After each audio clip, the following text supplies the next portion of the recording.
Saat ini saya tengah berada di depan Gua Siluman di Jalan Wonocatur, Banguntapan, Kabupaten Bantul, Daerah Istimewa Yogyakarta. Nampak bentangan tembok dengan tinggi 3 meter dan panjang 100 meter. Gua ini dibangun pada era Sri Sultan Hamengkubuwono II. Untuk lebih jelasnya, yuk kita masuk ke dalam situs ini. Sekarang saya sudah berada di dalamnya. Nampak beberapa kendaraan melintas di depan Gua Siluman. Sama halnya dengan tembok bagian luar Gua Siluman. Pada tembok bagian dalamnya juga tidak ternodai oleh aksi vandalisme, baik berupa coretan-coretan tangan maupun tempelan-tempelan kertas. Bisa jadi hal ini menandakan bahwa masyarakat di sekitar situs, pada khususnya, dan masyarakat Jogja pada umumnya, telah memberikan kepeduliannya untuk turut melestarikan keberadaan situs ini. Sedikit berbeda ketinggiannya dengan tembok luar, maka sebagian besar ketinggian di tembok dalam berkisar sekitar 5 meteran. Perbedaan ini diakibatkan karena letak posisi dari situs itu sendiri berada pada kedalaman 5 meter di bawah permukaan tanah atau jalan raya. Untuk mencapainya, kita harus menuruni beberapa anak tangga yang terdapat pada bagian kanan situs. Secara umum, pelataran yang mengarah pada akses menuju anak tangga terlihat bersih tanpa ada sampah yang berserakan. Padahal setiap pengunjung situs ini harus melewati jalur ini untuk mencapai posisi bangunan utama situs.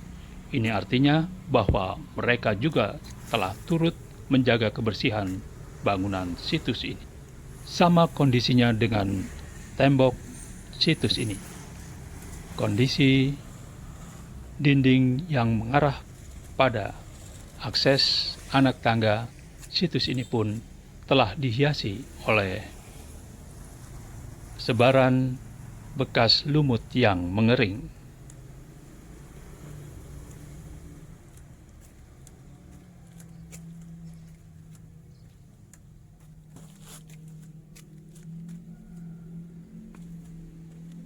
Nah, sampailah kita pada anak tangga yang dituju.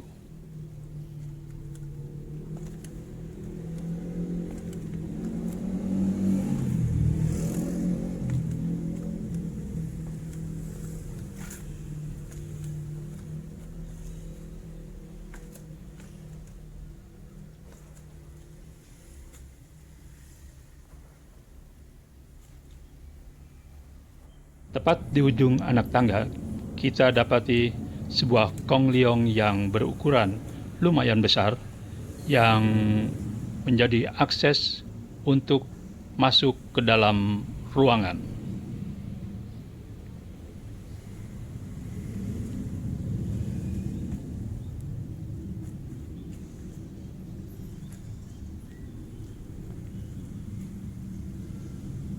Nah, di dalam ruangan ini nampak genangan air yang cukup lebar dan sebuah ruangan gelap di ujungnya, sehingga menimbulkan kesan artistik sekaligus horor. Kesan horor sebetulnya tidak perlu ada jika di dalam ruangan itu tidak terdapat genangan air yang melebar. Pengunjung akan leluasa berada di dalam ruangan tanpa harus takut tergelincir ataupun terperosok ke dalam air. Genangan air juga terdapat di bagian belakang gedung utama.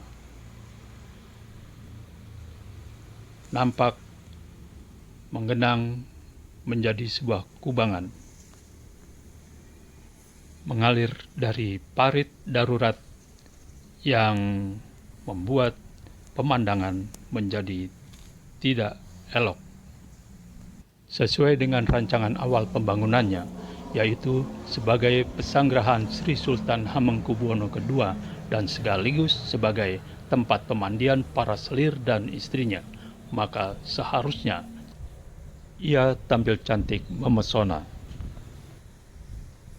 Lantas, dari manakah asal air itu mengalir?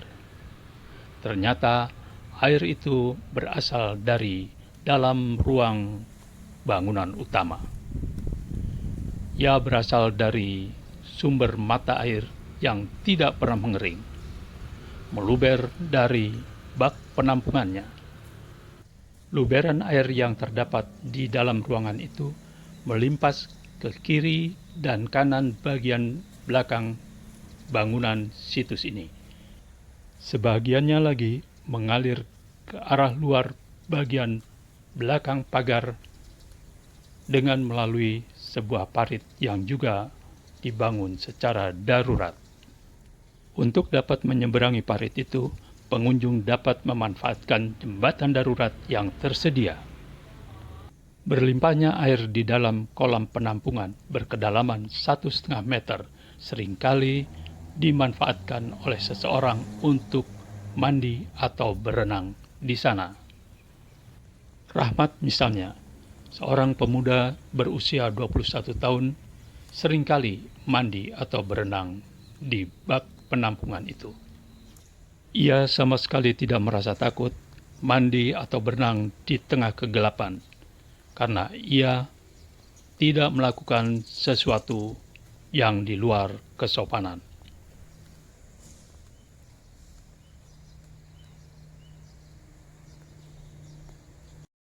Nah, ini adalah gambaran lain dari genangan air yang tidak mengalir dan berubah menjadi sangat pekat, serta menimbulkan aroma yang tidak sedap. Tanah di sekitarnya pun menjadi sangat lembek dan sangat mudah menjerembabkan orang jika menginjaknya. Untuk itu, perlu dicarikan solusi agar pemandangan menjadi lebih baik lagi. Hal ini mengingat situs ini sangat penting untuk dikunjungi, terutama oleh wisatawan dalam negeri. Tujuannya tidak lain agar mereka dapat memahami bahwa pada tahun 1792 sampai dengan 1810, yaitu ketika Sri Sultan Hamengkubuwono II berkuasa, negara ini telah memiliki bangunan secantik Gua Siluman. Letaknya yang persis di tepi jalan raya menyebabkan Gua Siluman dapat mudah dicapai dari segala penjuru. Mudah-mudahan di dalam kunjungan berikutnya kita sudah dapat menikmati sebuah taman yang tumbuh di hamparan tanah yang terdapat di sekitar Gua Siluman. Demikian dari saya. Semoga bermanfaat. Terima kasih. Salam jejak lansia.